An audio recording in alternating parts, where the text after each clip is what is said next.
Good morning, good afternoon, good evening, distinguished guests, ladies and gentlemen.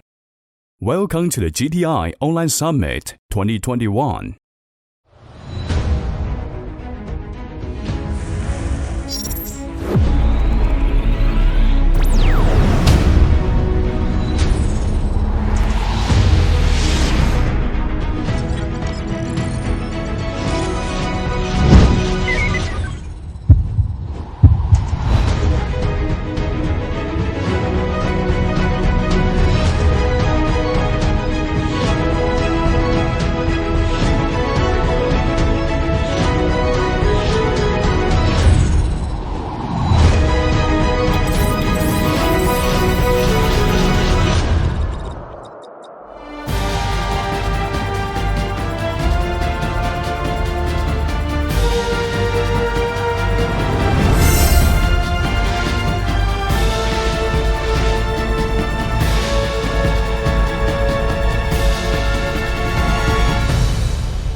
First, let's welcome Mr. Craig Ehrlich, the chairman of GTI. Wherever you are in the world, good morning, good afternoon, good evening, ladies and gentlemen. Welcome to the GTI Online Summit 2021, hosted by GTI, China Mobile, and supported by GSMA. First, let me thank you very much for joining us during this special period of time when the world has been fighting the COVID-19 pandemic. We are hopeful you have all been safe and well, and you will continue to be safe and well. GTI was founded 10 years ago, and through our joint efforts, it has evolved into one of the most influential platforms for global cooperation in the mobile industry. And the GTI Summit has become a grand event where industry's key players around the globe share their visions, strategic goals, key achievements, and facing actions to take. On behalf of GTI, I'd like to take this opportunity to thank you very much for your strong support, your active engagement, and your following of all the GTI summits and GTI events. This summit is themed 5G, Reshaping Industries. That's because we are seeing a rising awareness about the significance of digital transformation and a key role that 5G will play in accelerating this process to support economic recovery and sustainable development on a global scale. In fact, as you've seen in the opening video, GTI has been propelling 5G to serve verticals over the last few years. By cooperating with over 300 partners across infra, chipset, devices, modules, and vertical industries, we successfully kicked off mobile IoT and 5G enterprise network solution programs, and jointly made notable achievements in defining requirements, lowering application barriers, as well as expanding the application scale. Again, I'd like to thank you all of our partners for the continuous support and contributions made. Today's summit is privileged to have distinguished speakers from the ITU, GSMA, 5G ACIA, 5G AA, and industry key players to share development strategies, practices, and challenges regarding 5G 2B commercialization and accelerate 5G integration with all walks of life to create new business opportunities and new digital values. Now, please join me on this journey as we listen to some of the top speakers from our industry who are going to talk about how 5G will reshape industries. Thank you again. Thank you, Mr. Ehrlich. Now, let's welcome Mr. Zhao Holin, the Secretary General of ITU. Dear colleagues, dear friends, ladies and gentlemen, I'm pleased to address the GTI Summit on its 10th anniversary. Congratulations to GTI and China Mobile on the success that this summit has seen over the last 10 years. Mobile communications are an important part of the fabric of our lives, and even more so since the start of the COVID-19 pandemic. Hundreds of millions have relied on their mobile devices during this crisis for critical things like securing vaccine appointments, attending remote meetings, and keeping in touch with loved ones. In the past year, we have seen a range of innovative 5G applications demonstrated in healthcare, public safety, manufacturing, and education. For all these applications to work, you need a spectrum and standards. As the UN Specialized Agency for ICTs, ITU plays a leading role in managing the radio spectrum and developing globally applicable standards for international mobile telecommunications, IMT, including 3G, 4G, and 5G standards. Last February, we published the detailed specifications of the terrestrial radio interfaces of International Mobile Telecommunications 2020, IMT 2020. It is the result of a multi-year development and evaluation process done in collaboration between ITU member states, equipment manufacturers, network operators, standard development organizations, and the academic community. ITU has also developed a series of standards for the satellite component to international mobile telecommunications. Through 5G technologies, satellite will be able to complement the terrestrial networks in under and unserved areas. I highlighted my 4 I's strategy: infrastructure, investments, innovations, and inclusiveness. I call on all of you to increase investment in ICT infrastructure and ICT innovations to bring the benefit of ICT to all people in our planet. Leave no one behind. Ladies and gentlemen, IMT 2020 or 5G technologies and services are the backbone of tomorrow's digital economy. One of the most notable features of emerging 5G system is their promise to support ICT-enabled innovation across industry sectors, expanding the range of innovative applications and supporting the burgeoning Internet of Things. By enabling much faster data speeds, reliable connectivity, and low latency to international mobile telecommunications, 5G will transform lives and lead industry and society into the automated and intelligent world. The transformation is underway. Many countries have started 5G services already. Strategies for 5G deployment have been established in many parts of the world. Already, regulators have been auctioning licenses to operate 5G networks in the frequency bands allocated in the radio regulations to the land mobile services.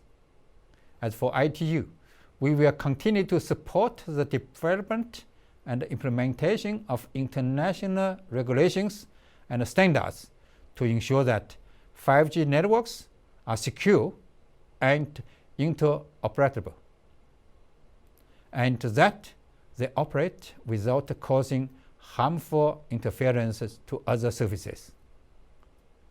Ladies and gentlemen, we need to mobilize everyone to promote ICT development.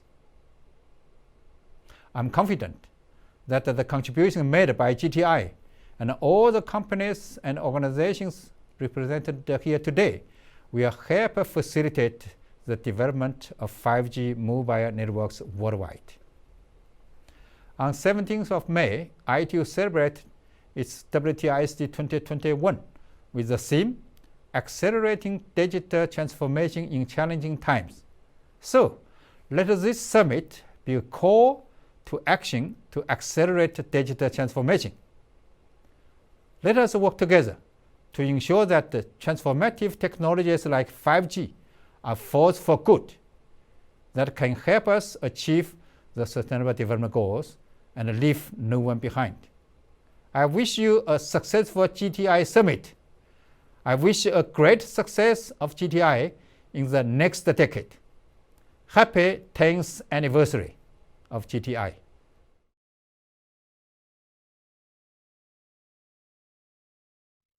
Thank you, Mr. Zhao. Now, let's welcome Mr. Gao Tongqing, the Executive Vice President of China Mobile.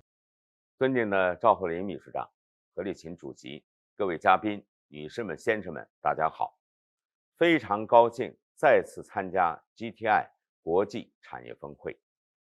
GTI 作为全球移动通信产业合作平台，成立10年来，对推动4G、5G 全球产业和市场发展发挥了重要作用。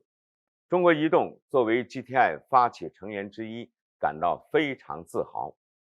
本次会议的主题是 5G 融入百业，我非常期待与全球产业界共谋 5G 融入百业之策，共克 5G 融入百业之难，共商 5G 融入百业之路。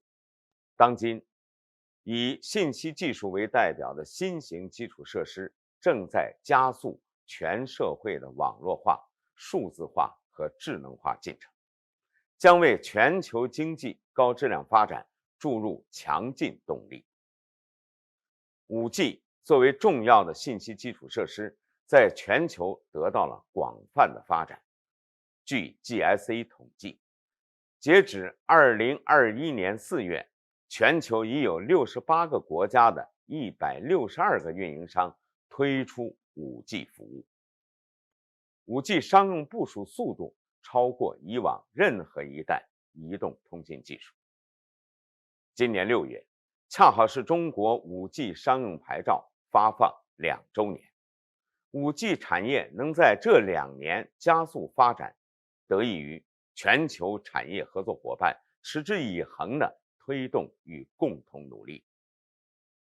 自商用以来，中国移动深入实施 5G+ 计划，截止今年5月，累计建成 5G 基站46万站， 5G 套餐用户数已达 2.2 亿，建成了覆盖全国、技术先进、品质优良的 5G 网络。随风潜入夜，润物细无声。5G 正像一场春雨、喜雨般改变着中国人民的生活，提高社会的治理水平，并为各行各业的转型发展带来深刻的变革。2年来，5G 为人民带来美好生活新体验，超高清视频、视频彩铃、云游戏、云 XR、5G 消息等多项特色业务，让用户畅享高清、沉浸式体验。云赏音、云聚餐、云课堂等各种各样的 5G 应用越来越深入人民日常生活，信息消费得到进一步拉升。中国移动2021年第1季度的 DOU 达到 11.2G， 与 5G 发牌前相比增长了 57.7%。2年来 5G 为社会治理水平带来新提升。在新冠疫情期间， 5G 加 AI 加大数据面向社会提供行程查询超数十亿次。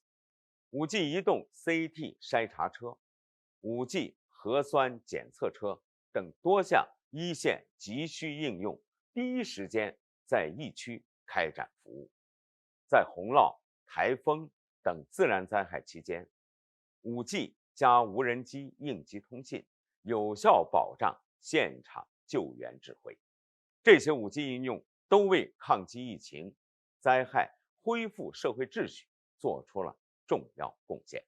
2年来 5G 为各行各业生产方式带来新升级。中国移动已全面向18个细分行业打造了3000余个5G 商用案例，助力企业数字化转型。我们与多个煤矿企业联合打造的5G 绿色无人矿山，实现运输车5G 自动驾驶，平均每年节省成本上千万元，并实现安全生产、零事故、零伤亡。我们与江苏精研科技打造5G 加 AI 质检，基于500兆带宽超级上行引入质检数据智能分析，提升质检效率30倍，节省人力成本达70%。女士们、先生们，纵观人类科技发展史，任何新技术带来的产业创新不会一蹴而就。5G 真正融入千行百业，也并非坦途无阻。一方面，5G 自身发展仍存在功耗大、成本高等问题；另一方面，5G 融入百业也面临跨产业协同不足等挑战。5G 是人类文明的成果，更是各国科技智慧的结晶。在当前全球5G 规模发展和行业数字化转型加速推进的关键时刻，作为中国的运营商，我们愿意积极分享经验，贡献方案，与全球产业凝聚共识，开放合作，共推5G 融入百业。借此机会，我提出4点倡议：一是针对5G 网络满足行业需求，共同推动技术升级、能力提升。一方面，持续推动5G 行业专网的成熟，加速5G 网络切片、边缘计算应用；另一方面，推动5G 技术向极致性能、质检网络、绿色高效、智能安全方向可持续发展，打造超级上行、超低时延、超精定位、确定性网络等增强方案，全面满足垂直行业的差异化需求。二是针对5G 融入行业数字化转型，共同形成全球标准、全球方案。一方面，与垂直行业共同解决现场数据采集难、协议不开放等问题，帮助行业进一步提升信息化水平。另一方面，推动5G 纳入行业数字化发展规划，在行业技术研发、标准制定、产品创新等方面充分考虑与5G 结合，形成行业统一标准与创新产品方案。三是针对5G 行业应用规模发展，共同打造全球样板、全球示范。一方面，加强与工业、能源、交通等重点行业领域联合开展5G 应用创新，探索形成可复制、可推广的新业务、新模式。另一方面，建立沟通分享机制，在全球范围内分享最佳实践，推动行业应用加速落地和规模化发展。四是针对降低5G 行业应用成本，共同实现全球规模、全球效益。一方面，强化新技术、新工艺应用，促进网络智能化发展，推动5G 网络建设和运营成本下降。另一方面，加强全球产业与市场开放合作，促进5G 网络设备、行业模组全球化应用，共享规模效益，降低5G 应用门槛。当前是全球合作的时代，也是全球合作的机遇。中国移动将始终秉承创新、合作、开放、共赢的理念，依托 GTI、GSMA、ITU 等平台，与全球产业伙伴紧密协作，共同努力，共建跨行业融合生态，加速实现 5G 融入千行百业，共创数字时代更加美好的明天。最后，预祝本次峰会取得圆满成功，祝大家工作顺利，身体健康。谢谢。Thank you, Mr. Gao. Next, let's welcome Mr. Alex Sinclair, the CTO of GSMA. Hello, my name is Alex Sinclair and I'm the Chief Technology Officer at the GSMA. And it's a pleasure and an honor to be with you today. Today I'm going to be talking about 5G to B opportunities. So as Industry 4.0 starts to become a reality, it's important to take a look at the different approaches being used to test or even enter the market. But before we do that, let's start with how 5G itself is doing. This next slide provides a summary of the global rollout. The data comes from our own GSMA intelligence unit and shows the flow from auctions through trials to live services. It's been said many times before, but 5G rollout is even faster than 4G, and we currently have around 164 operators live in 66 markets. There's also nearly 438 million customers. That's nearly 500 million 5G customers already. So 5G rollout itself is proceeding at pace. But with all that investment, where do operators think the returns will be coming from? The next slide shows the results of a recent operator CEO survey. And as you can see, 83% of those surveys expect enterprise to be the most significant opportunity. Now, clearly there's some variation, including regionally, and some are more bullish than others, but enterprise clearly features in all of their plans.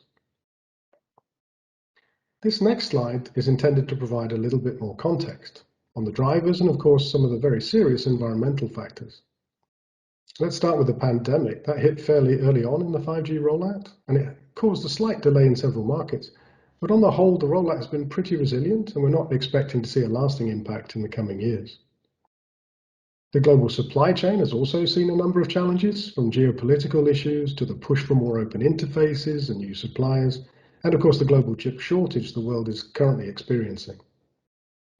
5G has also arrived at a rather critical time in the transformation of the telco business itself, with most operators on the path towards softwareization, if you will, edging closer to becoming cloud native. At the same time, some of the major cloud providers are moving closer to the telco business. On the right-hand side of the screen, we can see some of the more obvious drivers, not least of which is the abundance of vertical use cases we're already starting to see. But it's also fair to say the pandemic has accelerated the role of digital in society, accelerated the transformation towards a more digital society. As a necessity, finance, health, education, and other sectors have moved more online during the many lockdowns that have taken place all over the world. And that's a trend that's likely to persist, and we hope it will, even after the pandemic is long gone. Climate change is also top of mind, and our industry has a very, very important role to play there. Numerous studies have shown the positive benefit that telco can have on other sectors, but that doesn't mean we can rest on our laurels. 5G also raises a number of challenges for us in terms of both energy efficiency and sustainability. And of course, corporate shareholders and investors are also taking an increased look at this particular area. I'm pleased to say our industry is taking it very seriously, and we're seeing a lot of innovation and movement in this space. At the end of the day, reducing your energy usage and therefore your bill just makes good business sense. Now, the dawn of the 5G era has also seen a marked change in the way that we collaborate and who we collaborate with, as we can see in this next slide. This slide indicates some of the more prominent players, and of course some of these have been with us for many years through the generations, including our good friends at GTI. But others are relative newcomers, both in terms of telco-led groups like ORAN, but many more are being driven by a vertical agenda.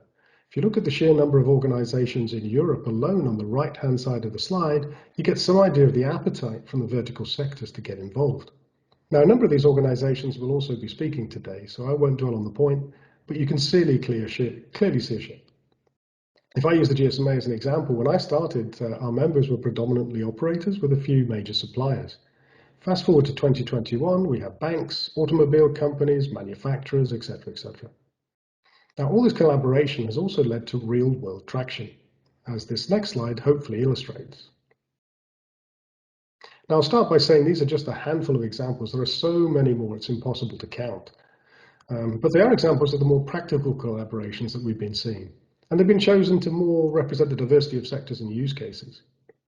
Let's start with Foxconn Industrial Internet. They already have a state-of-the-art lights-off factory in Shenzhen, and they're developing an ultra-low latency 5G private network, together with an advanced factory management control system that they estimate will save them around $1.6 million per factory per year in energy savings alone.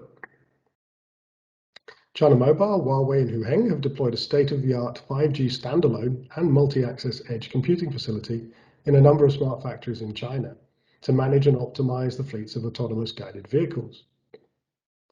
NTT Docomo has deployed its 5G cross-border platform, in this particular example, in partnership with AIS in Thailand, to provide remote field force support from Japan to Thailand with the help of AR goggles. Daimler-Benz, Telefonica, and Ericsson have deployed a private 5G network in Sindelfingen in Germany, covering more than 20,000 square meters of factory. And the applications include automatic quality testing, autonomous vehicle guidance, etc., etc. Sunrise, Huawei, and GF Machining have deployed a private 5G network in Switzerland for high-speed and high-precision milling machines. They estimate the results will be savings of up to 30 million euros per plant per year. Ericsson has established its own ecosystem for connected vehicles with operators such as Telecom Italia, Telstra, as well as leading automakers like Volvo, Audi, and Toyota, and featuring a wide variety of use cases. There's a lot of interest and activity around ports, both in the air and at sea. One example here, one of the latest, is of Verizon providing a private 5G network for the port of Southampton in the UK. Now, I'll stress again, these are just examples. We know so many more. I'd like to finish with this last slide and the theme for this year's Mobile World Congress, connected impact. After all, that's what we're all striving to achieve. Again, several of today's speakers will cover the topic in more detail. Suffice to say, 5G networks are here. The interest and demand from the verticals is clearly here as well. It's there.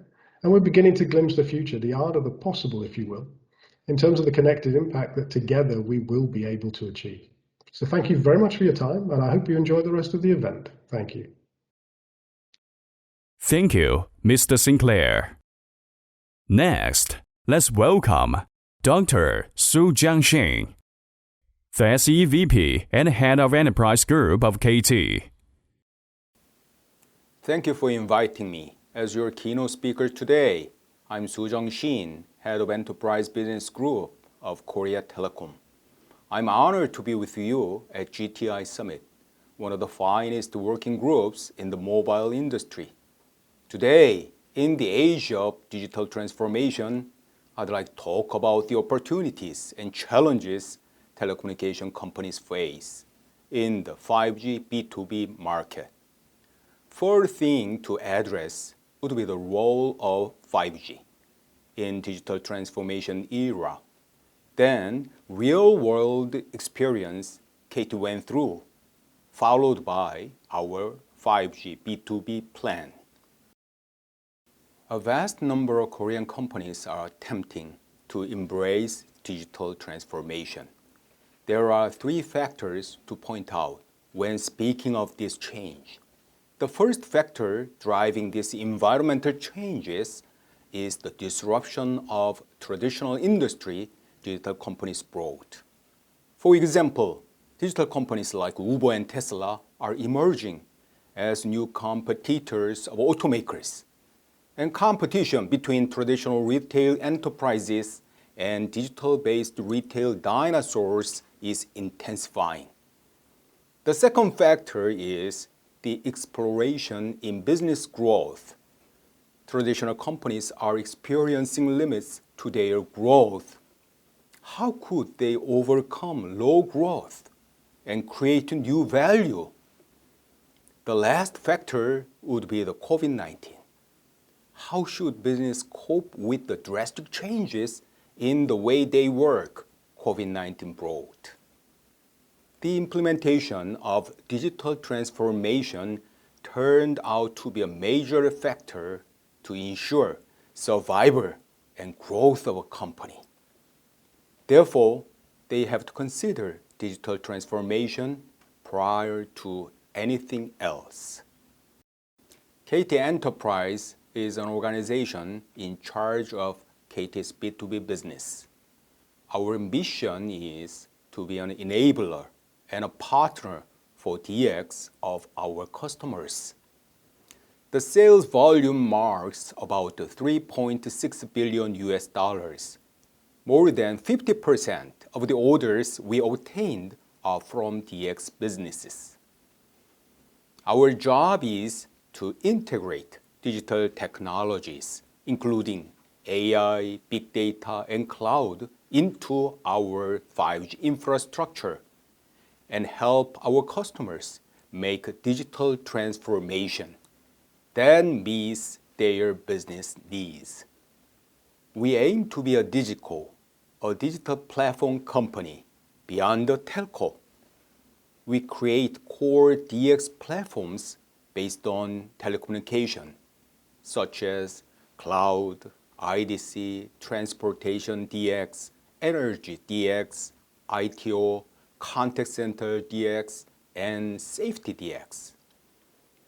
We are leading the digital transformation by applying these services and platforms to each industry. We are not only the number one in the B2B communication area, but also the best service provider in the digital area in Korea. Of various wireless and wired telecommunication infrastructure, the basis of our B2B business, 5G would be the core infrastructure. After KT successfully showcased the world's first 5G Olympics at Pyeongchang in 2018, we commercialized 5G for the first time in the world as well. In 2019, we commercialized the first private 5G for enterprises, allowing enterprises to utilize exclusive 5G networks separated from the public 5G networks. Since the launch of Edge Cloud services in the same year, we have explored and commercialized more than 150 use cases in collaboration with customers and partners in various industries. Let's share some representative cases and look into DX business opportunities we have found in B2B area. First, let me introduce how 5G can be utilized as an office network in the government domain.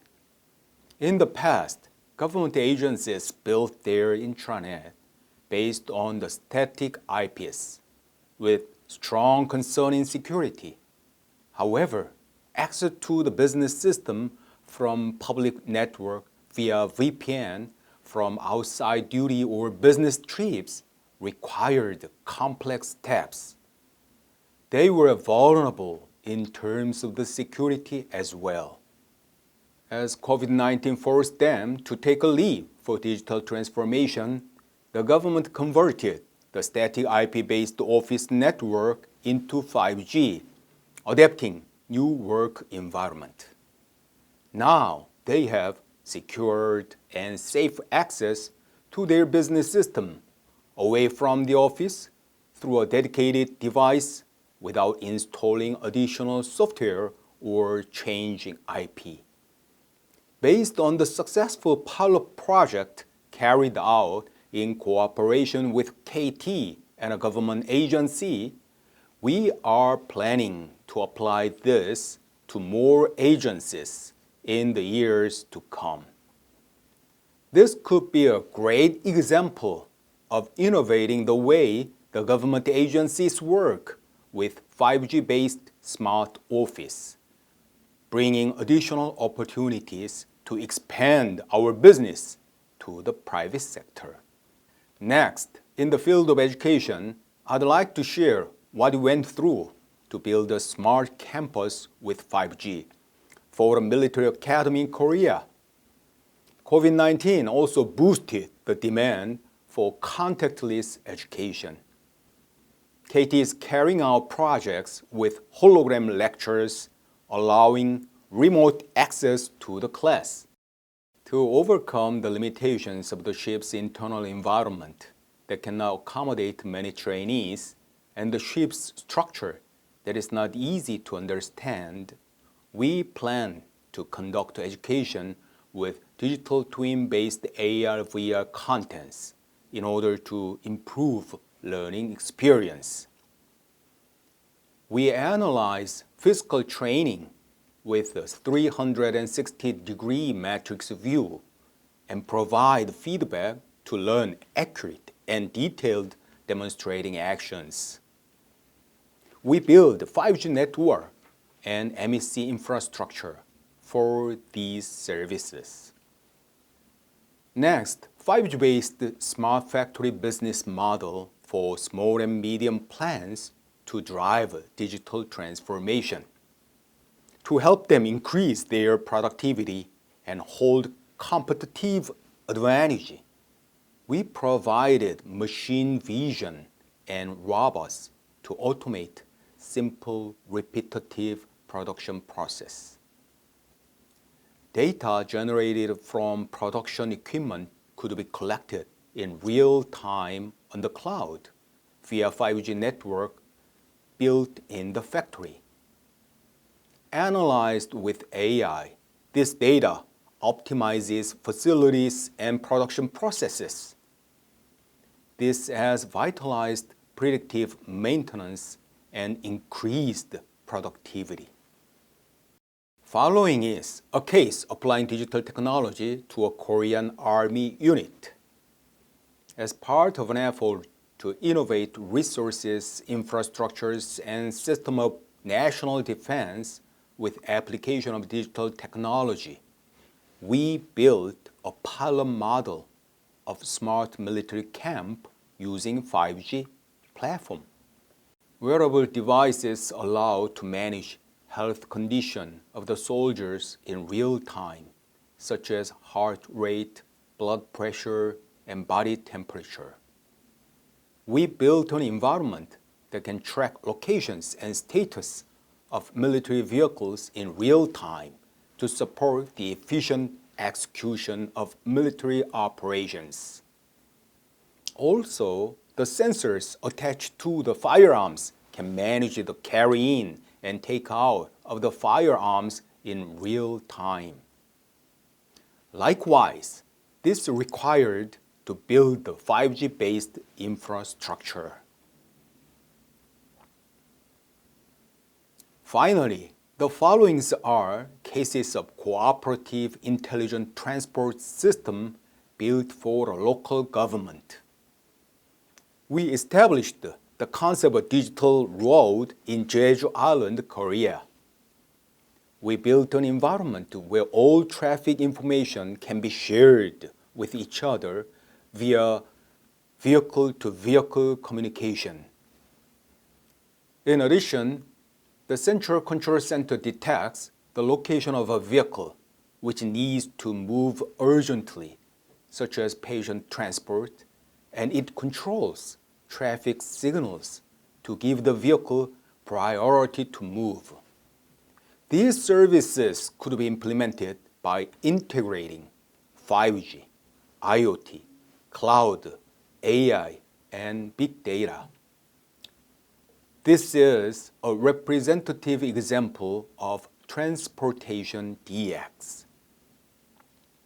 Korean government is pushing ahead with Korean version of New Deal, which will make a large-scale investment of $140 billion by 2025 to secure national competitiveness. 5G is an axis that is central to this investment. The government has set up an investment plan worth $176 million to expand 5G-based network and to develop 5G MEC-based convergence services for central agencies and 17 local governments. About $17.4 billion will be invested in smart cities, industrial complexes, and contactless industries. KT is planning to cooperate with the government in all processes, from demonstration project stage to successful commercialization. As mentioned above, the market is expected to grow high with various attempts in 5G B2B area. But there are difficulties that need to be overcome for full-scale activation of 5G B2B. First of all, clear customer value is not provided that customers can justify the adoption of 5G. The slow development of devices and application services is also acting as a factor for delaying the spread of 5G. In addition, many companies perceive 5G as a simple network rather than a platform. KT is driving 5G B2B based on 3 axes: value creation based on a differential technology, partnership, and platformization. First, KT is actively developing differential technologies so our customers can use value-added 5G. Bolstering network slicing technology that can separate traffic for each application using 5G, and expanding QVPN technology that can apply quantum cryptography technology to strengthen security of 5G. In addition, we are pushing the transition from NSA to SA to provide perfect 5G B2B services. Further, we are developing lightweight private MEC equipment to build 5G MEC easily. We are continuing our efforts to expand 5G equipment lineup and to secure competitiveness of module price in collaboration with manufacturers. In addition, we are developing industry-specific edge terminal, including CCTV and drone and application software, in cooperation with SMBs.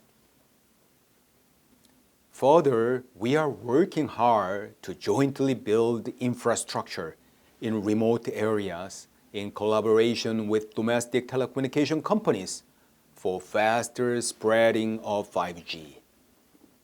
Finally, we want to create an environment where 5G can be a platform and DX enabler available to implement various services beyond a simple network. We are continuing to fuse digital technologies like AI, big data, and cloud based on 5G, and to spur the acceleration of digital transformation in various areas such as manufacturing, medical care, and transportation. I wish every attendee could create a productive partnership in commercializing 5G B2B, and I look forward to meeting you in person in the next GTI Summit. Thank you. Thank you, Dr. Shane. Now, let's welcome Mr. Liu Jian, the General Manager of Enterprise Division of China Mobile.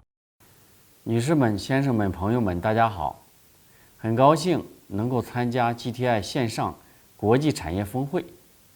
5G 作为新一代数字技术，将惠及每个人、每个家庭、每个行业，构建万物互联的智能世界。5G 将给企业数字化转型创造新的战略机遇。我分享的主题是构建5G 数字化新基石，共筑产业数字化新未来。当前，个人通信移动电话普及率已达110%，移动互联网用户数量接近峰值，用户增长带来的消费互联网流量红利逐渐枯竭，消费互联网单用户收入增速放缓，而以数字化为基础的产业互联网正在成为新的蓝海。数字经济规模未来5年实现50%以上增长，达60万亿。仅工业行业通过数字化带来1%的提升，即能实现3000亿的增长。互联网产业的重心将从消费互联网向产业互联网转移，数字化转型不断向传统产业延伸，带来产业的重塑和价值的提升，形成广阔的市场空间。作为新一代数字技术，5G 企业数字化转型提供了新的手段，也为运营商进入行业数字化市场带来新的机遇。企业数字化转型需求从 CT、IT 向 OT 发展，运营商提供的产品和服务也不仅局限于企业宽带、专线等连接服务，不仅仅是 IDC、服务器等 IT 资源，也包括移动办公、视频服务等通用业务和深入企业 OT 的信息化解决方案。根据咨询行业的 IHS 公司的研究，到2035年，5G 能使千行百业带来13万亿美元的增长空间。5G 和传统产业结合市场前景广阔。为更好地实现 5G 融入百业、服务大众，中国移动持续推进 5G 加计划，以 5G 加 4G 协同发展， 5G 加 AICDE 融合创新， 5G 加 Ecology 生态共建， 5G 加 X 应用延展为关键路径，打造 5G 精品网络，锻造 5G 新型能力体系，构建 5G 创新生态，开展 5G 行业创新。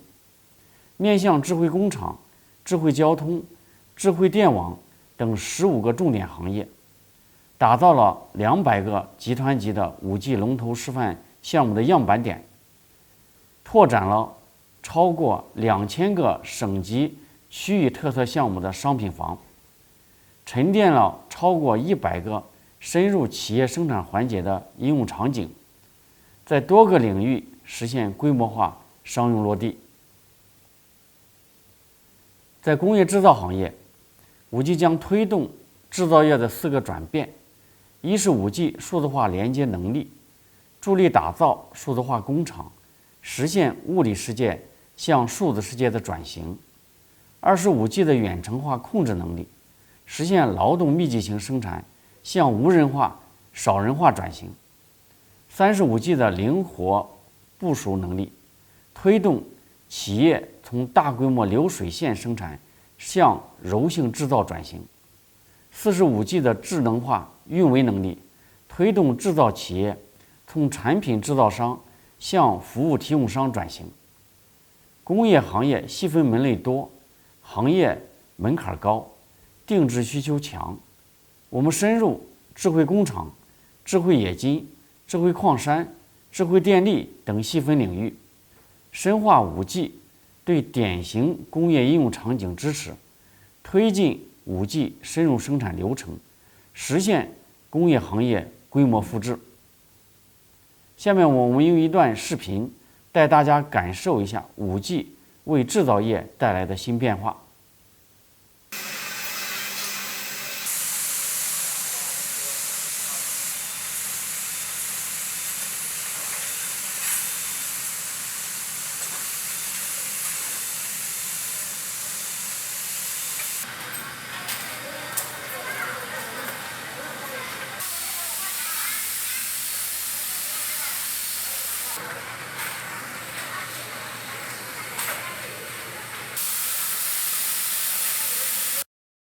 在医疗行业，中国移动依托 5G 医疗专网加边缘云加应用的 5G 智慧医疗新体系，覆盖院内、院间、院外3大场景。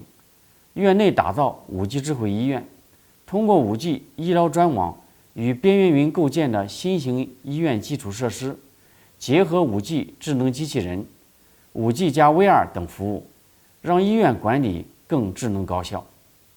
院间构建 5G 远程医疗，开展多学科会诊、远程 B 超、远程培训等服务，院外开展应急救援，通过5G 实现应急急救车和院内的远程诊疗，实现上车即入院，为患者赢得黄金1小时。接下来的视频带大家感受5G 智慧医疗带来的新体验。在长宁县中医院11楼地震伤员专用病区，当地放射科医生对71岁的患者受伤部位进行了彩超检查。彩超检查仪上的所有影像和数据都通过设置在彩超机内的数据盒子，实时传送到了四川省人民医院会诊室的大屏上。据了解，此次5G 远程会诊是由中国移动成都产业研究院开发，四川移动提供信号。在自动驾驶领域，通过5G车路协同提升自动驾驶性能，降低成本，成为业界共识。中国移动按照从低速到高速，从封闭到开放，从载货到载人的发展路径，推广特定场景自动驾驶落地。我们联合武汉经开区，打造全国最大的5G 与车路协同、高精度定位结合的示范区。我们联合上港集团、上汽集团，首次实现5G 加自动驾驶重卡商业化落地，基于 C-V2X 实现20米间距的车道级别的重卡自动驾驶编队。我们在包钢白云鄂博矿区实现重型矿卡的无人驾驶，大幅提升运行效率和矿区安全。下面请大家欣赏视频，感受一下5G 自动驾驶带来的新变化。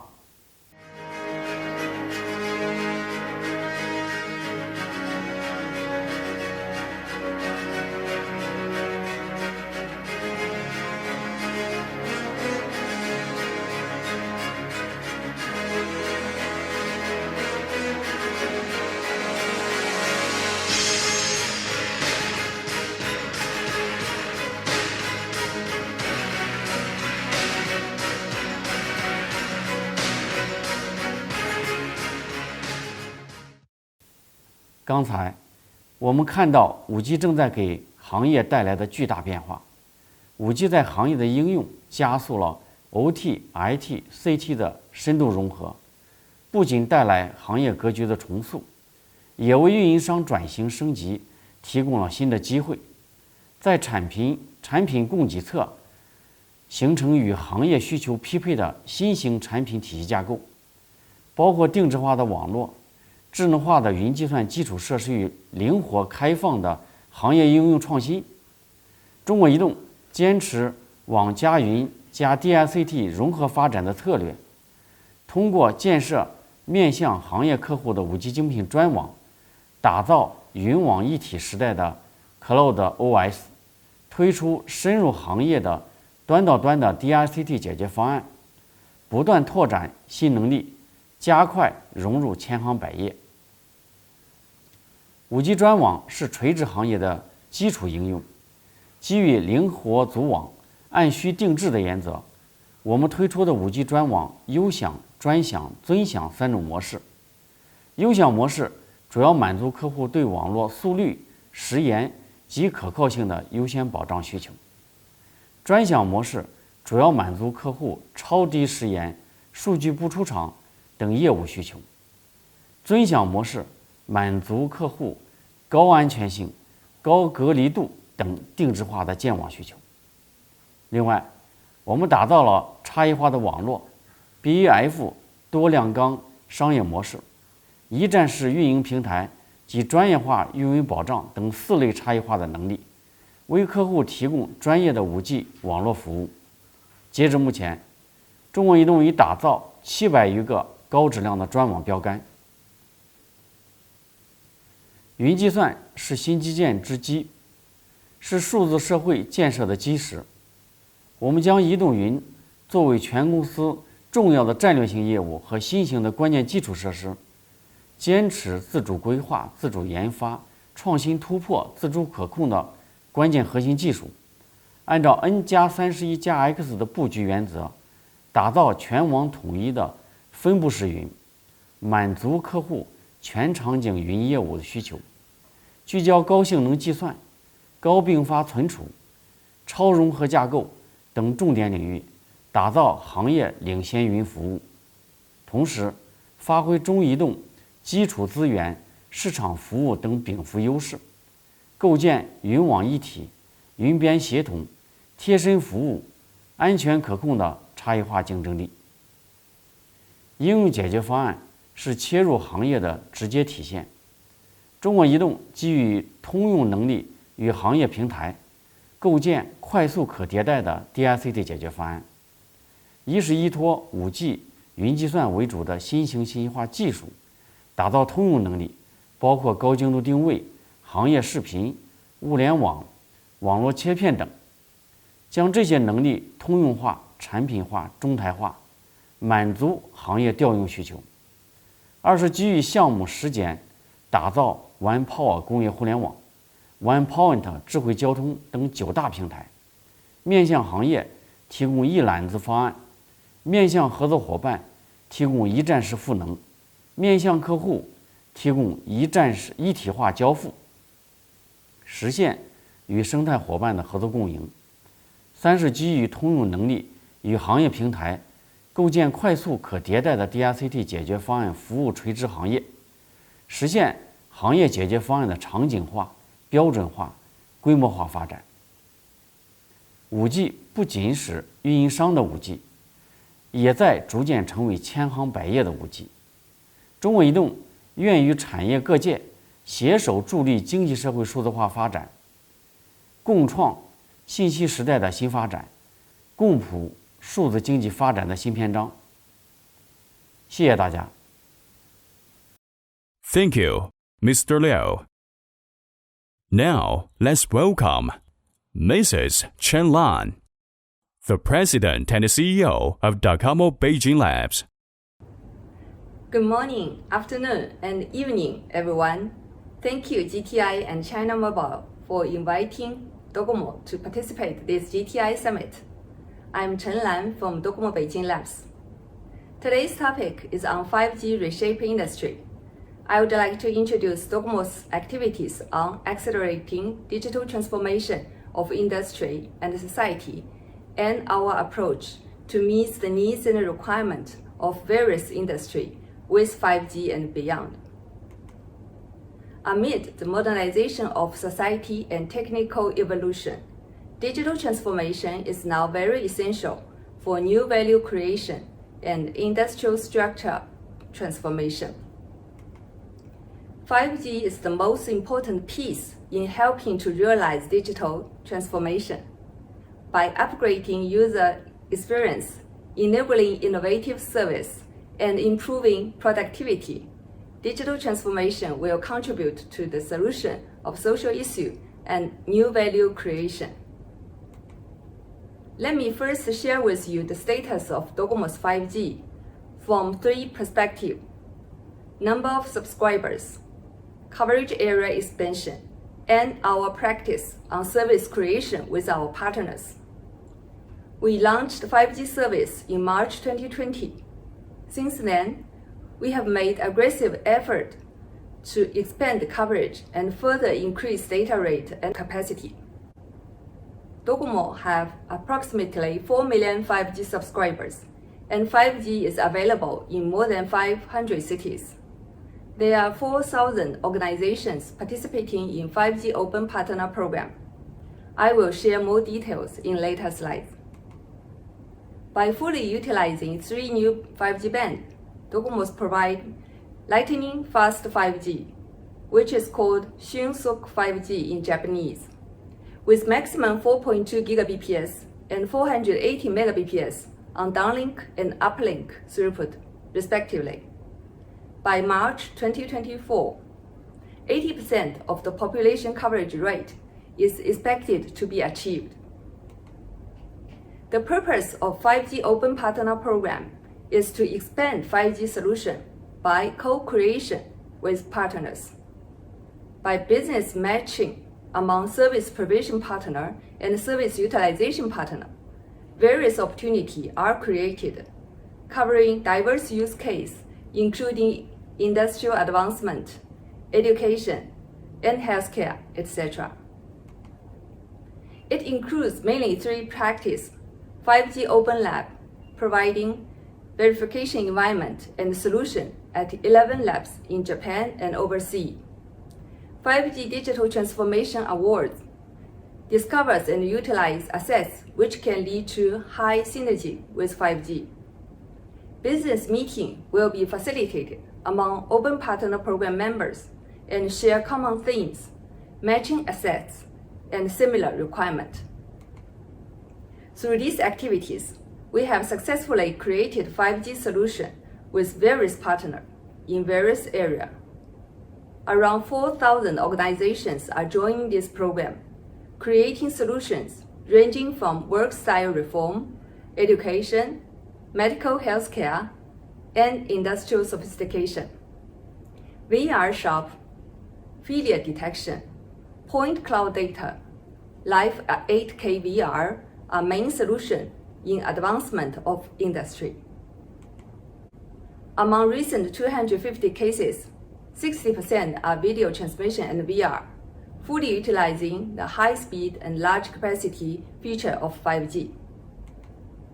Through this activity and practice, we recognize various needs and requirements from industries.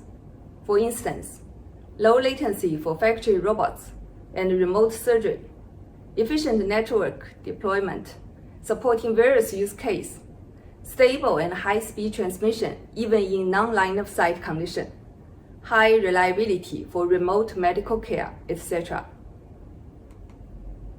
We are providing solutions to cope with these needs and requirements. Let me share 2 examples of our recent practice on low latency and open network, shown in left-hand side of this slide. We launched Docomo Open Innovation Cloud with multi-access edge computing to provide service like remote cooperative design, remote operation support, live broadcast, etc. The second example is O-RAN, vRAN related activities. In order to realize an open network, Docomo has contributed to the establishment of the O-RAN Alliance as one of its founding members and lead the formulation of its specification. We have also realized Open RAN and made possible multi-vendor connection from the start of our 5G service. In March this year, we have commercialized the open interface between equipment with different vendors. As the next step, we will realize the open interface inside the equipment by decoupling the software and hardware for robust and cost-efficient network. We have announced the start of 5G Open RAN ecosystem in February with leading global vendors. This activity aims at provision and deployment of the open network that meets various demands of mobile operator and industry. We'd like to provide our know-how on realizing open network we have accumulated so far and contribute to further revitalization of various industries.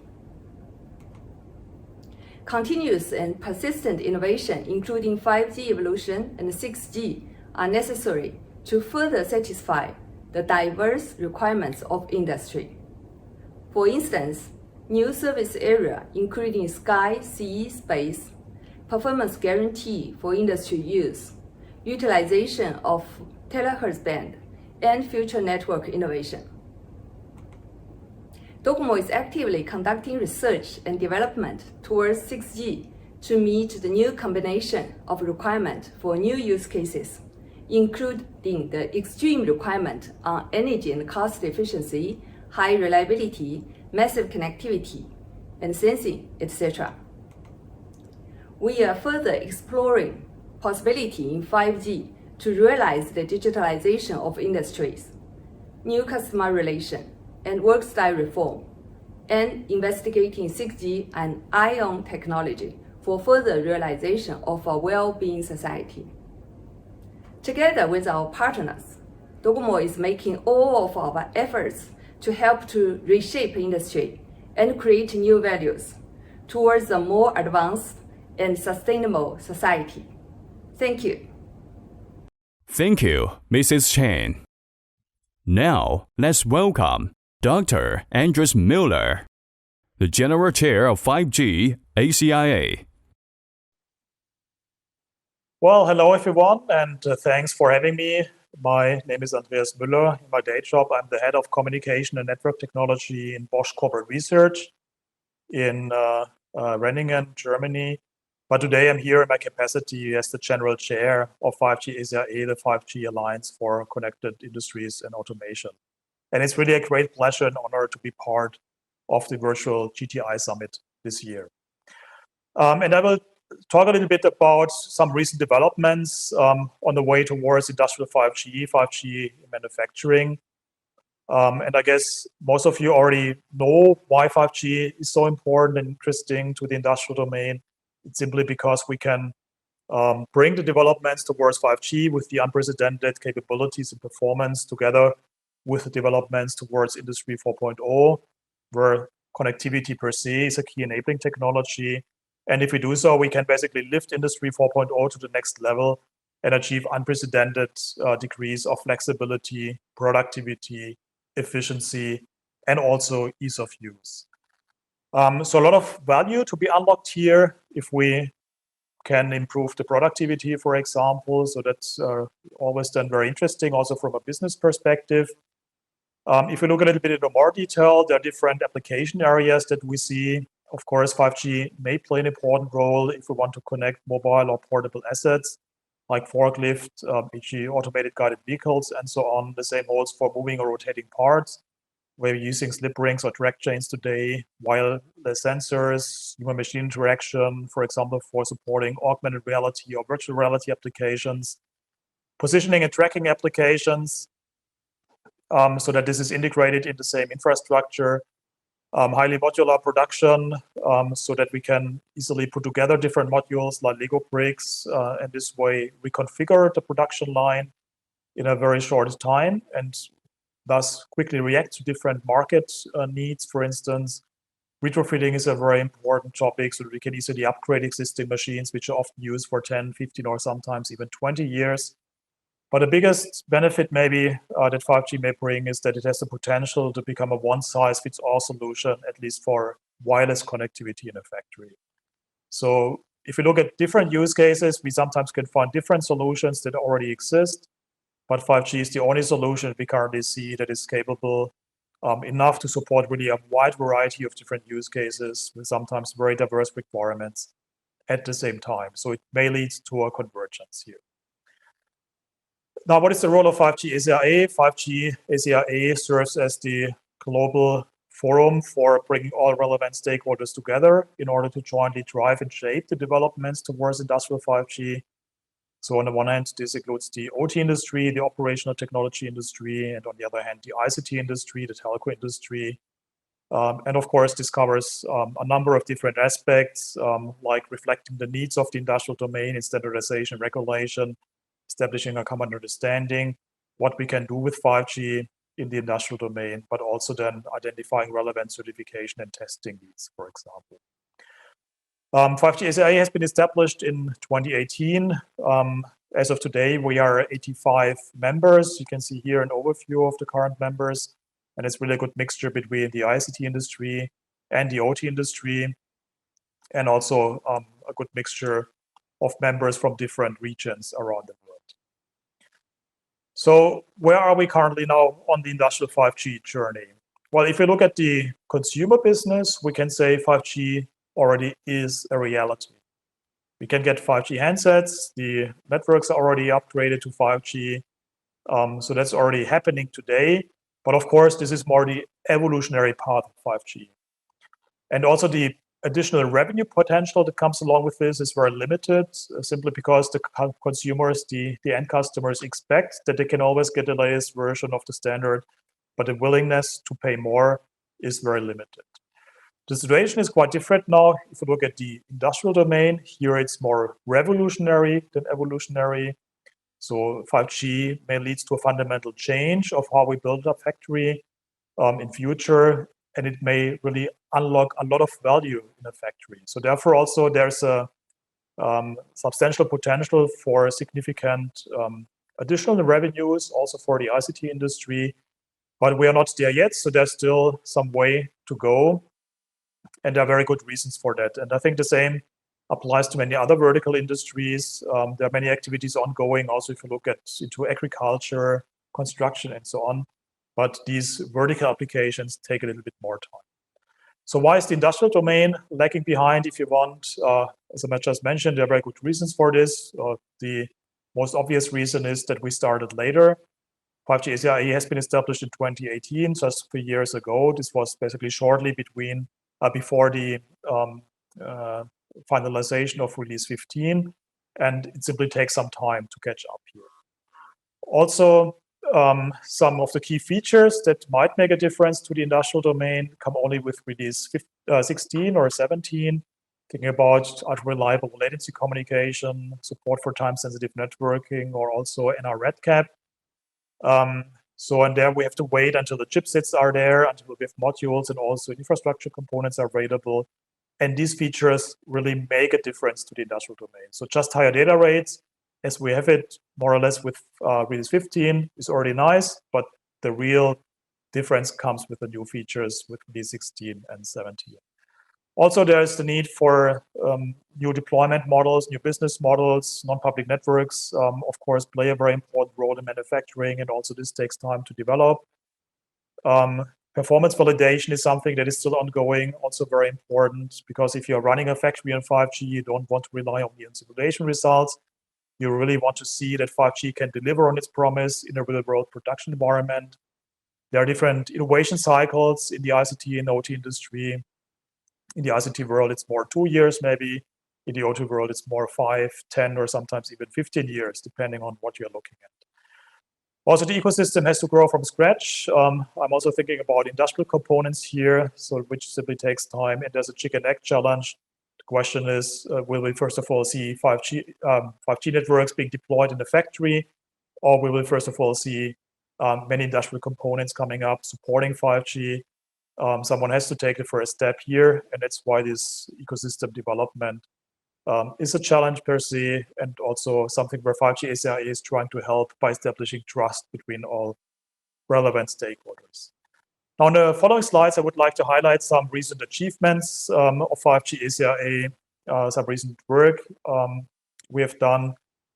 And one topic here to highlight is certainly the work towards time-sensitive networking over 5G, TSN over 5G, which of course has also become a key topic in the 3GPP, with the basic idea that a 5G system can be considered as a big virtual TSN bridge from the outside world, thanks to the TSN translators here on the device side and on the network side.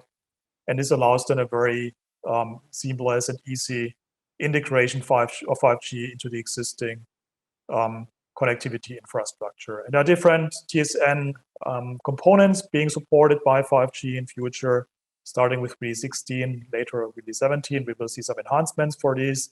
These are things like traffic prioritization, traffic scheduling, also support for redundant transmissions, and very important, time synchronization, so that there is a common understanding of time across the 5G system and the wired TSN system. So we have published a very nice white paper on this. Can just highly recommend to have a look. This really gives a very comprehensive and detailed overview of the topic. Another very recent and very relevant activity is how we can combine 5G with recent developments towards digital twins. There's also this notion of so-called asset administration shells, AAS. That's a general Industry 4.0 concept, which says that every asset, and in the extreme case, this can be a piece of metal, should also have a virtual representation, so the digital twin, basically. And this way you can then do fancy things.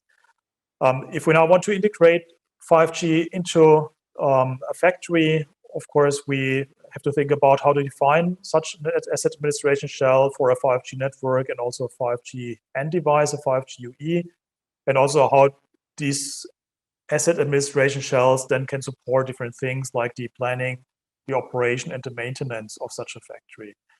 And also here we have done a lot of work and recently published a white paper. You can see some snapshots that I've taken from it. In the interest of time, I don't want to go into every single detail here, but we have some first ideas of what such asset administration shells could look like. For example, for the UE, this could provide some information about the quality of service requirements of the corresponding device and provide some access to relevant data for quality of service monitoring. And then we can have some automated quality of service management, for example, so that we connect the device from the asset administration shell. We know what quality of service requirements the device has, and then we can automatically configure the system. So that would be a general use case here. And there are different ways then to represent such an asset administration shell. So that's not 5G specific, but it's more in general coming from the Industry 4.0 domain.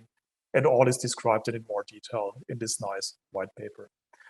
Recently, we also initiated a testbed framework. So different 5G ACI members can get together and build up a testbed in order to evaluate, for example, the performance of industrial 5G in real-world environments. As of today, we have 4 approved testbeds, which I would like to briefly highlight here. There is one driven by ABB and Ericsson in Kista in Sweden, focusing especially on 5G-based industrial robotics. So the idea is you have a robot that is connected using 5G, and then you shift intelligence to the local cloud, to the local edge cloud, where the robotics control is placed. And of course, you can then combine it, for example, also with augmented reality and some other camera-based use cases with a lot of intelligence being centralized in local edge cloud. So that's the general theme here. Also, there's another testbed driven by Ericsson and Fraunhofer IPT in Aachen, Germany. So they are looking into adaptive machining with acoustic emission sensors, also sensors rotating at very high speeds, for example, and also a multi-sensor platform for production process monitoring. But there is more work to come soon. And the 2 other testbeds that have been approved already are shown here. So Huawei, together with the German DFKI, has set up a testbed in Munich, Germany, looking also at a combination of 5G with artificial intelligence, for example, for preventive maintenance, or for mobile quality control, so that on the way, for example, if an HEV is carrying some goods from A to B, that we can combine this with some quality inspection, quality control, and this way we can turn transport time into value creation time, which is very beneficial. And the last testbed has been set up by Bosch and Ericsson in a semiconductor factory in Reutlingen in Germany. You can see some pictures, very special environment, of course, because it's a clean room atmosphere. And also here we are looking into the cloudification of automated guided vehicles, for example, by offloading intelligence to an edge cloud, and also into industrial LAN and TSN or 5G. Here a little bit an overview of some other relevant activities without going into further detail. So we did a lot of work on traffic modeling. We did a comparison between 5G and Wi-Fi 6, which is always an ongoing discussion in the industrial domain. We have prepared an overview of the regulatory situation in many countries worldwide. We are increasingly looking into the integration of 5G with edge computing, especially the combination is very promising and powerful. We've done a lot of work on the integration of 5G with OPC UA, which is basically the standard middleware solution for Industry 4.0. And also recently, we looked a lot into reference architectures for industrial 5G devices. If you're interested in getting more information about the work that we are doing in 5G ACIA, please visit our website, 5G-ACIA.org. There you can also download all the white papers that have been published so far. And of course, you are most welcome to also join us as a member, in the first step, maybe as a guest to one of our meetings, in order to jointly make sure that industrial 5G becomes a major success. With that, I'm at the end of my presentation. Thanks a lot for your kind attention, and thanks a lot again for the kind invitation and for having me here. Thank you. Thank you, Dr. Müller.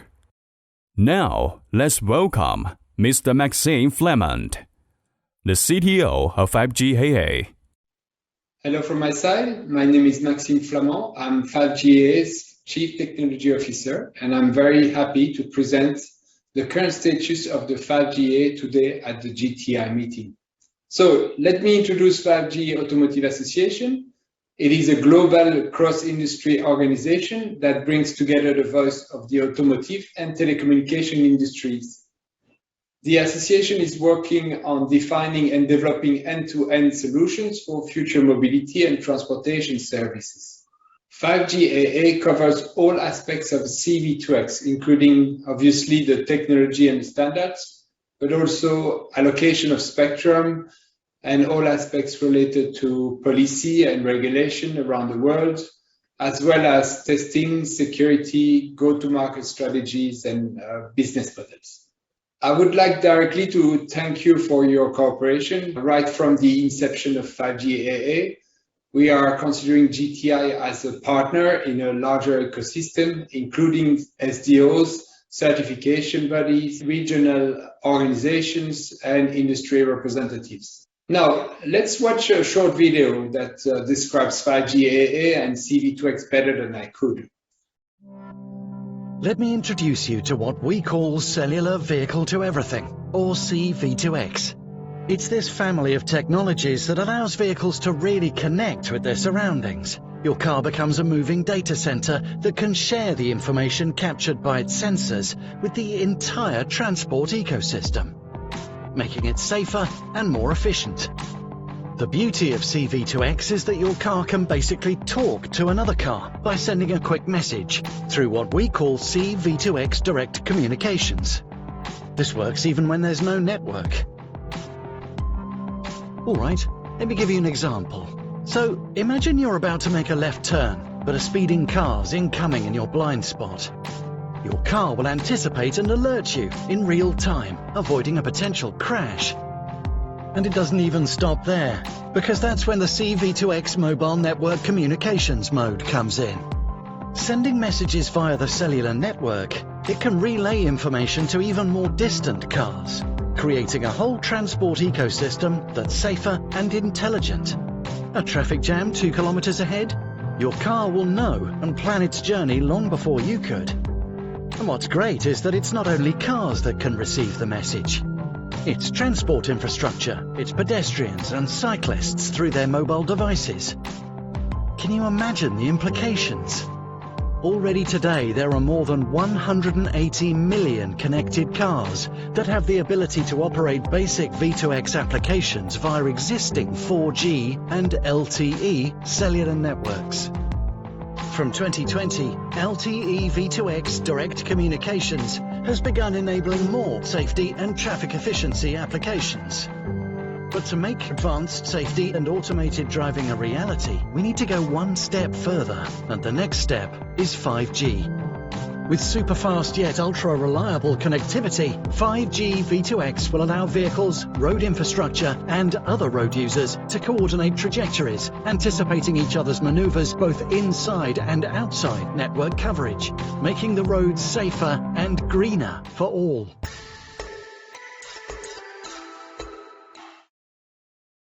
So, to summarize, CV2X really offers two different modes.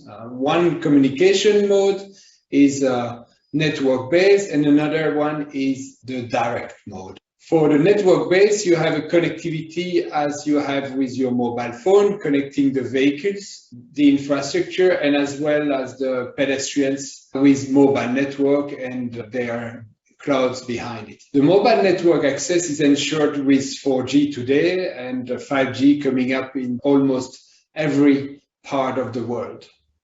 For the direct connectivity, you have connectivity between different devices with a direct communication, completely independent of the coverage of the cellular network. This connectivity is done at 5.9 gigahertz. It is known as the ITS band, which is harmonized around the world. Let's now look at different aspects of the automotive connectivity landscape. First, the side link, meaning the device-to-device communication. This is complemented by the mobile network access with 4G and 5G. Very important to us is the inclusion of the vulnerable road users in the safety ecosystem. Most of the advanced use cases are enabled by guaranteed quality of service and eventually network slicing that is provided with 5G networks. Edge computing introduced a new option to answer the automotive needs. trust and authentication challenges, both from a data protection perspective, but also from a customer adoptions and willingness to pay. High accuracy positioning is also important if we want to further explore advanced use cases. Finally, 4G and 5G comes with important technology building blocks, such as here NB-IoT, which are fully integrated by the automotive players. This, in a nutshell, covers the automotive connectivity landscape that we embrace at 5G-AA. I would like to attract your attention to the series of technical reports that are published on the 5G-AA website, ranging from the use case descriptions to role of edge computing to functional safety. This page is regularly updated with the latest publication, so I encourage you to go and look for it. Let me introduce to you the 5G Roadmap white paper. It was published in September 2020. This roadmap provides a complete guidelines on introduction of C-V2X services to the mass market. The roadmap gives a tangible and realistic example of what kind of use cases are expected and at what time.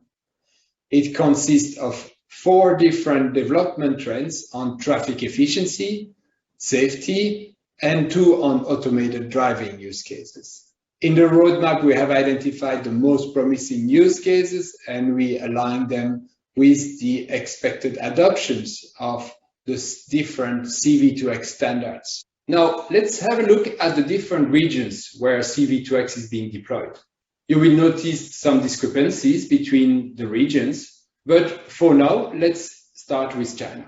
China is the country where most of the vehicles are sold with LTE or 5G connectivities. In fact, in 2020, China became the first connected automotive market with 11 million connected vehicles sold for a total of 22 million. This represents only 50% of the vehicles sold. In 2018, China allocated 20 megahertz for the 5.9 gigahertz ITS band for LTE V2X direct communication.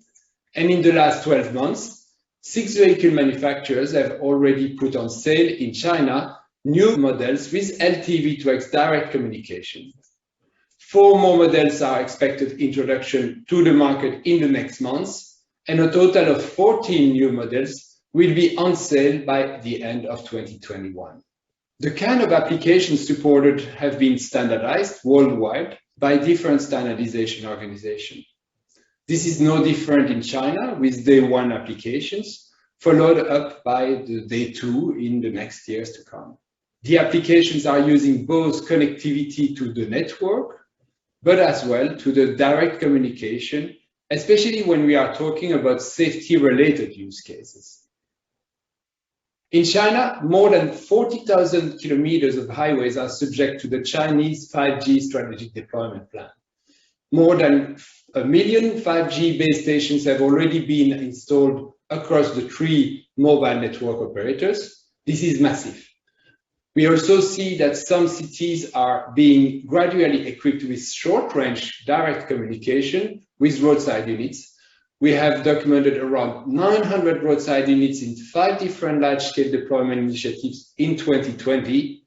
And this is complemented by the 2021 plans with a rapid increase of roadside units installations in an additional 5 new large-scale deployments, eventually totaling 3,300 roadside units by the end of fiscal year 2021. Let's talk shortly about Europe. The ECC allocated the 5.9 gigahertz spectrum based on the services, not on the technology. It is therefore technology agnostic, and anyone that would like to operate a radio in this band is welcome to do so, as long as it delivers the ITS services and does not harmfully interfere with others. In Europe, 40 megahertz is designated for safety-related ITS.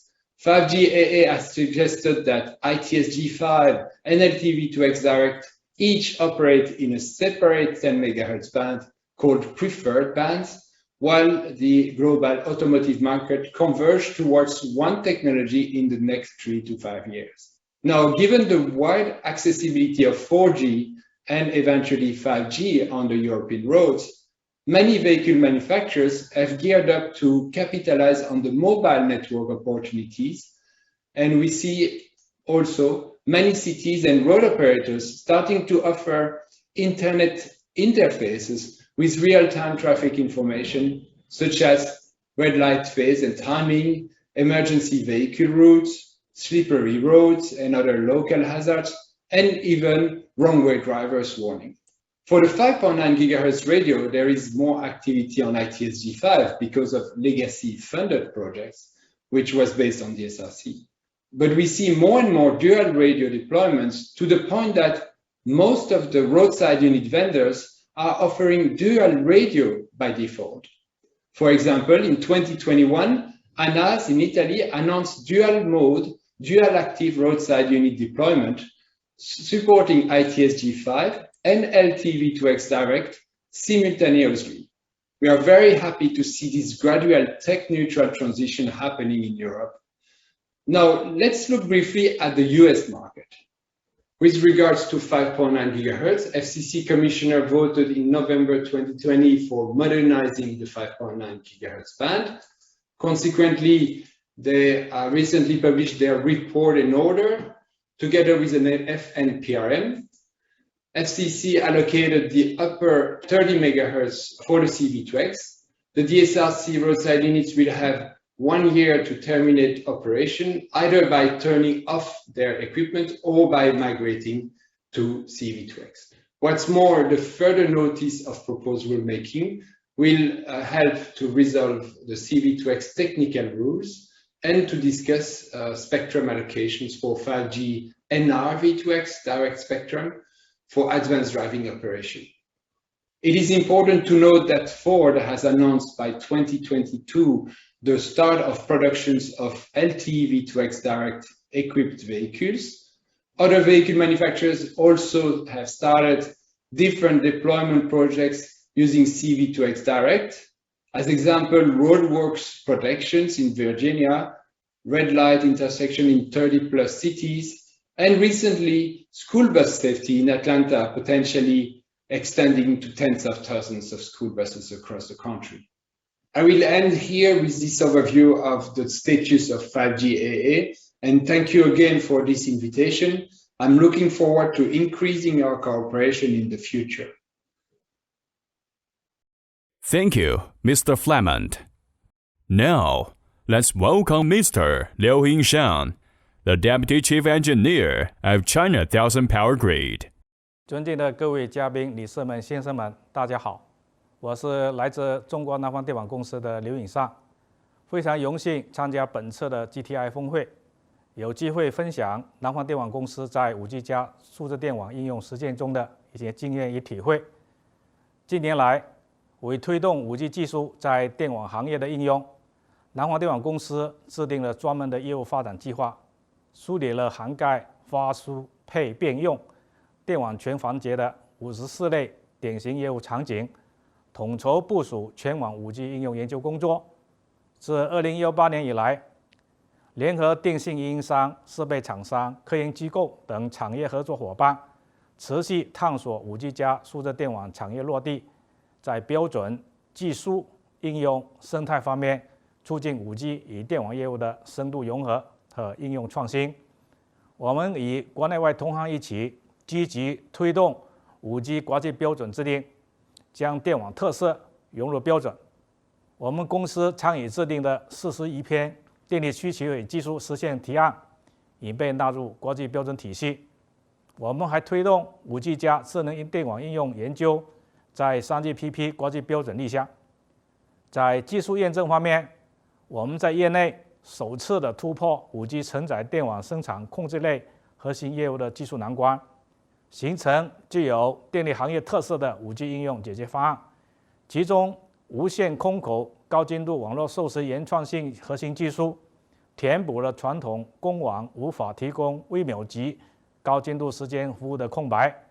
全球首款 5G 授时通信终端在配网插动保护线路上成功试商用，变革了电力控制业务固有的承载方式和通信模式。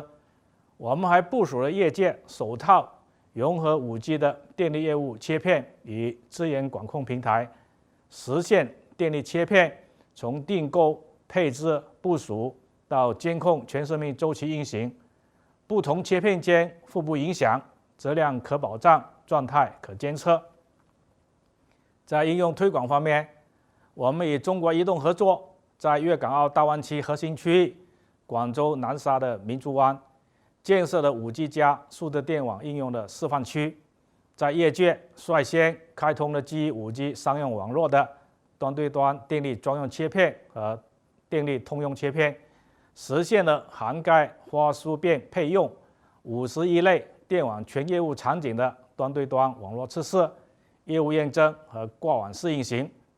我们在深圳龙岗区针对配变输用共7类业务场景，82个终端开展试商用，成功的投影了业内首条 5G 配网插动线路保护和首个 5G 网核互动系统。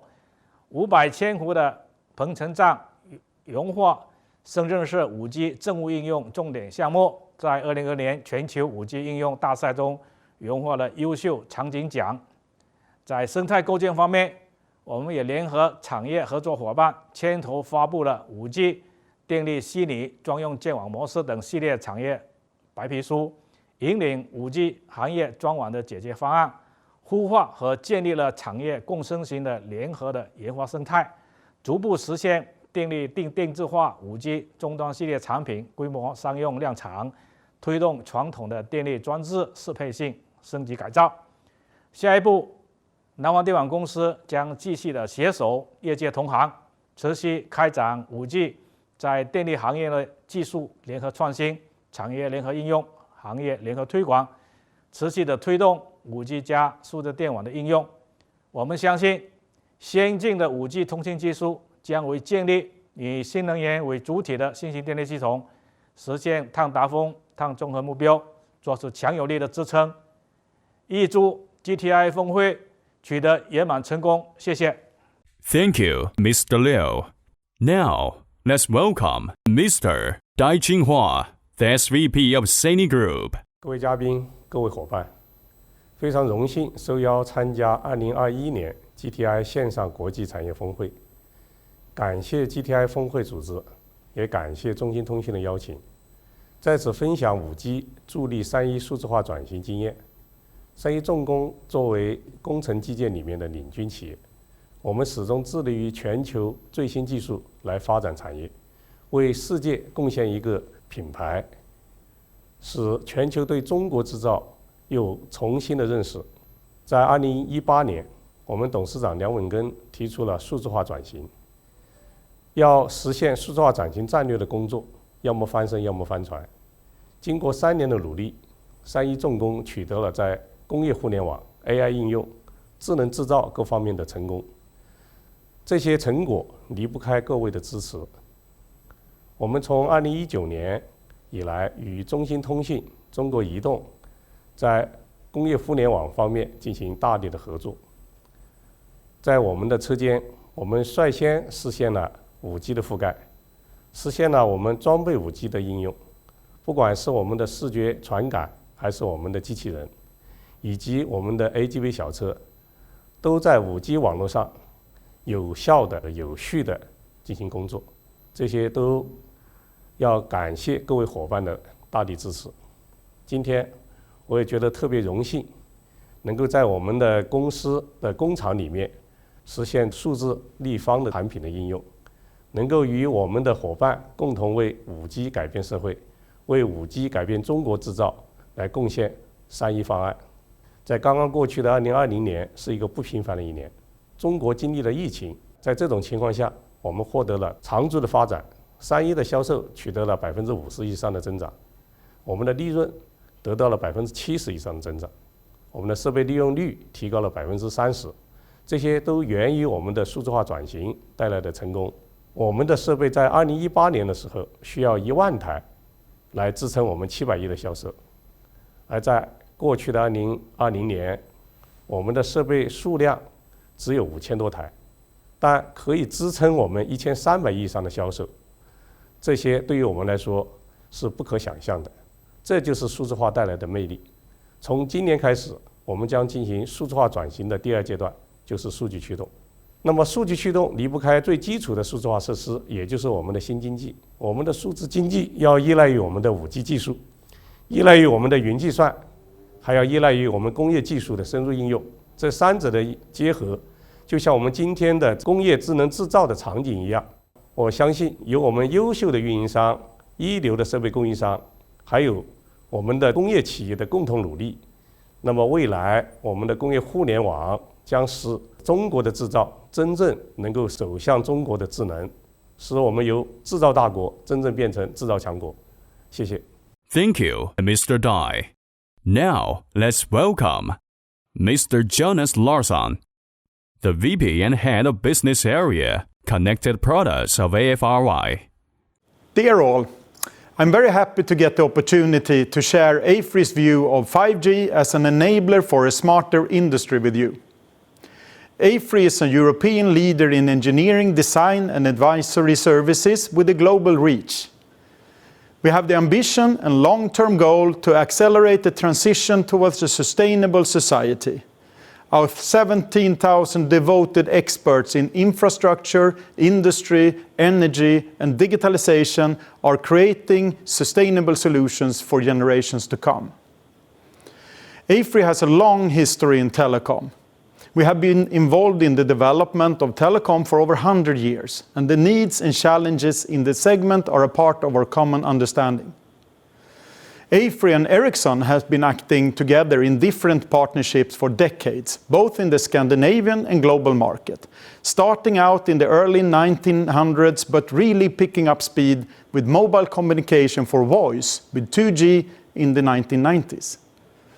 Today we stand united in the development and introduction of 5G for industrial applications. We can say from experience that in order to create a smart factory, it is not at all about bringing in the latest and greatest in tech solutions. It is neither about adding even more data into ever-growing data lakes.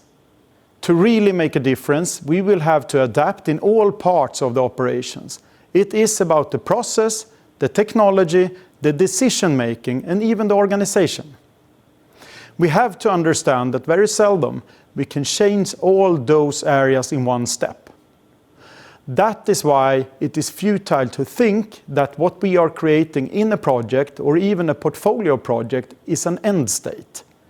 What we really are doing is that we create a starting point, and we need to make sure that that starting point has the ability to develop and learn by numerous and iterative steps every day and every week for years to come. At AFRY, we think it's time to shift the perspective a bit.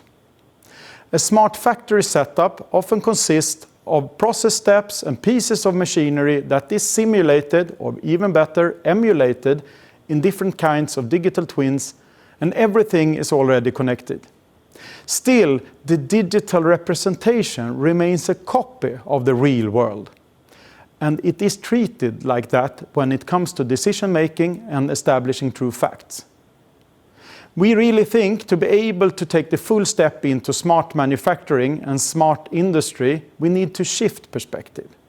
The digital master data should be the truth, the fundamental idea of the product and the production in a Plato kind of way. The physical implementation will always have its flaws and its imperfections, and it is in fact merely a shadow of the idea. This is why the digital twin should in fact not be the child, but the parent. The digital factory is where all business development and optimization happens, in endless iterations and test cycles until we are ready to implement the solution into the physical factory. The digital world is in fact the real world, and the physical implementation is the best possible copy we can make. Two of the most popular goals our clients have with their smart factory ambitions are maximum uptime and flexibility, process and product quality. If, for example, all of the supply chain is connected and integrated, there are a lot of potential in reducing bottlenecks coming from shortage of supply. If the needed maintenance is predicted and planned from actual knowledge about the current situation, the needed service stops could be both reduced and shortened, and unforeseen breakdowns minimized. Here is a lot of uptime to gain. In the smart factory, the process and also the product can be subject to learning and iterative improvements. The products in the production flow will get feedback and be redesigned to avoid errors. The process performance could be subject for machine learning and autonomous calibration to lower energy consumption, presenting less faults, etc., etc. And again, the digital will be the master. At AFRY, we always work in the front end of what is possible, and we also develop our own tools and technology. One of those are the AFRY concept, real digital twin technology.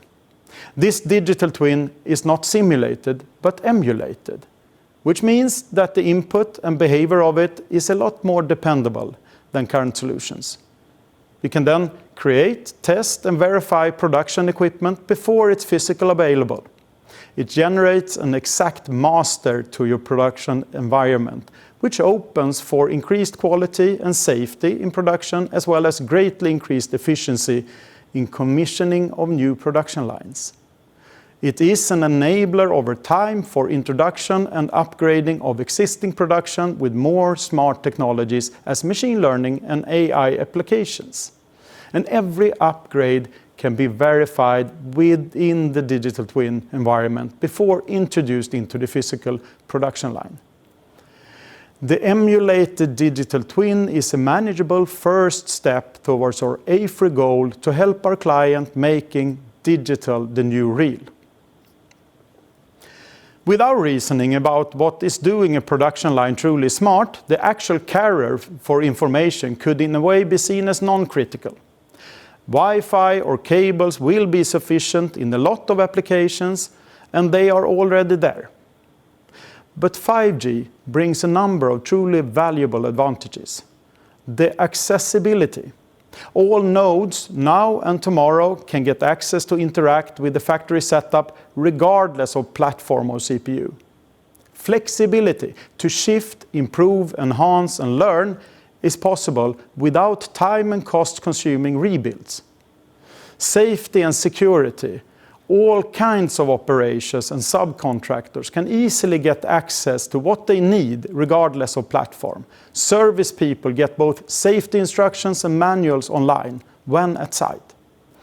We see 5G is in many ways a prerequisite for the realization of a true smart production with the iterative learning and adaptive modus of operandi. We are happy to be involved in partnership with Ericsson, with many renowned world-leading companies in their quest for higher productivity and better quality. As an example, AFRY and Ericsson combined expertise to support Hitachi power grids in Ludvika by installing the latest 5G technology in smarter production applications. As a first step, this factory has been connected to its own 5G network, and in the factory, among other things, wireless torque drawers have been connected to the network. It gives the operator reliable real-time data, which enables the client to detect errors at an earlier state and provide greater transparency and traceability. In the long term, this technology will enable increased automation as well as the use of machine learning and AI. Hitachi power grids have a well-developed ambition to improve by digitalization.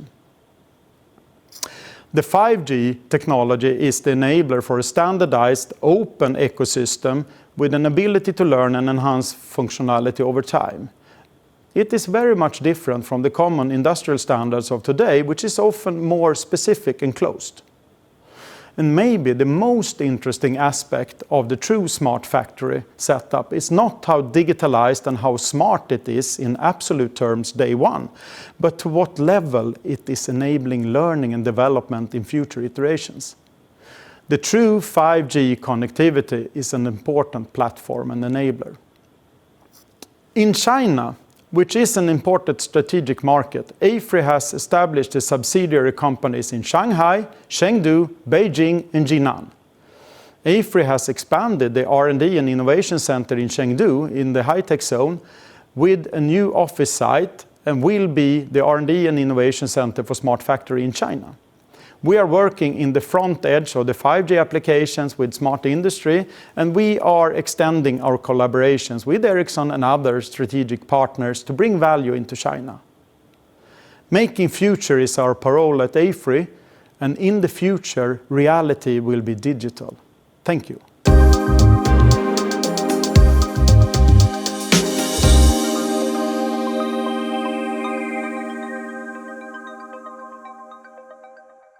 Thank you, Mr. Larsson. Many thanks to all of the speakers and attendees. Hope you have enjoyed the time with this summit. Wish you all stay healthy and safe. Thank you.